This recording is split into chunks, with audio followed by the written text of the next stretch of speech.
sudah berkenan saya wawancarai untuk tugas akhir semester 2 saya. Sebelumnya, perkenalkan saya Fiza Sama Fatia dari Universitas Duta Bangsa. Dengan Mbak Saya dengan Niken di bagian administrasi di Klinik Pratama Kondang Sehat sini. Iya. Langsung ke pertanyaan saja nih Mbak. Ya. Untuk jenis biaya-biaya di Klinik Kondang Sehat ini ada apa aja ya? Jenis biaya yang biasanya dikenakan di Klinik Kondang Sehat ini itu seperti pemeriksaan dokter umum.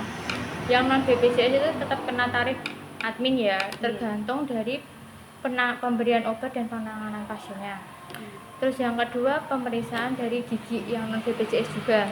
BPJS juga itu dikenakan tarif yang non. Kalau yang tambal itu sekitar 70 sampai 80.000 per orang.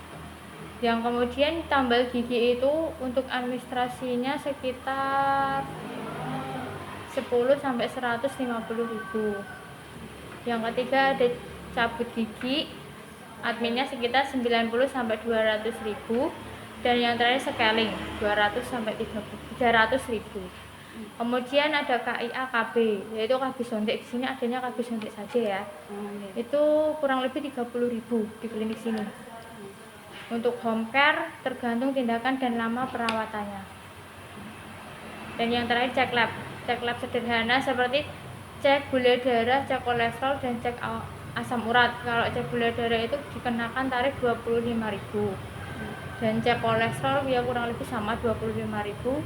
Kalau asam urat 20.000. Terus untuk yang selanjutnya, kalau cara Klinik Kondang Sehat dalam menentukan tarif administrasi atau layanan kepada pasien tuh bagaimana ya Mbak? Kalau dari klinik sini ini ya tergantung dari pelayanan dan tindakan yang diberikan kepada pasien. Jadi tergantung sedang beratnya luka pasien gitu. Jadi tergantung penyakit juga yang dibawa pasien, tergantung luka kalau terjadi kecelakaan. Kalau biaya konsultasi dokter di Klinik Kondang Sehat ini berbeda untuk setiap penyakit atau spesialisasi atau rata-rata sama? Kalau di sini kan cuma spesialisnya cuma ada dokter gigi aja sama dokter umum, jadi tetap berbeda. Di dokter gigi ini nanti berbeda.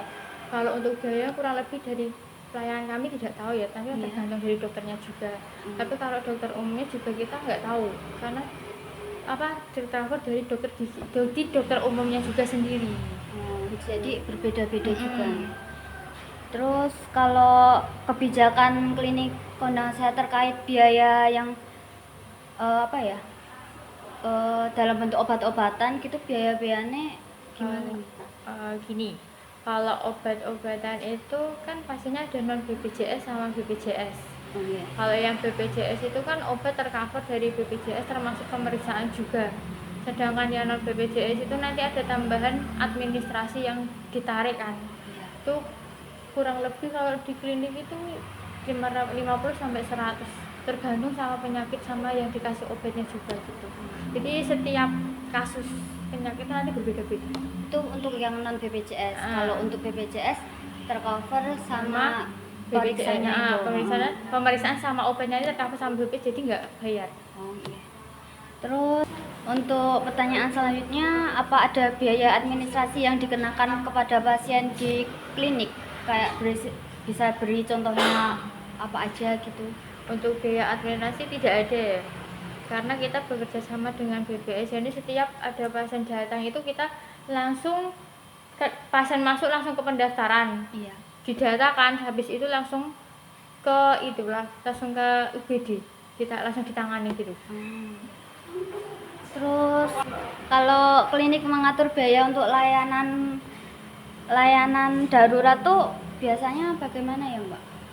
Kalau untuk biaya layanan darurat dari sini sesuai tindakan yang diberikan kepada pasien, tergantung berat atau tidaknya luka pasien atau penyakit pasien yang diderita pasien. Jadi tergantung penyakit juga sama luka.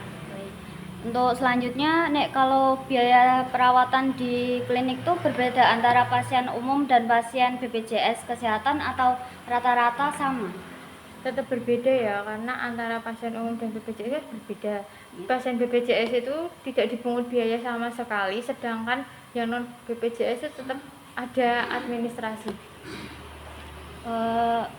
Cukup ya untuk pertanyaan. Terima kasih kepada Inca. Mbak Niken udah menjawab pertanyaan-pertanyaan saya. Nanti bisa nggak loh? Tadi udah ke kakak ya, udah nggak apa-apa. Sama salah satu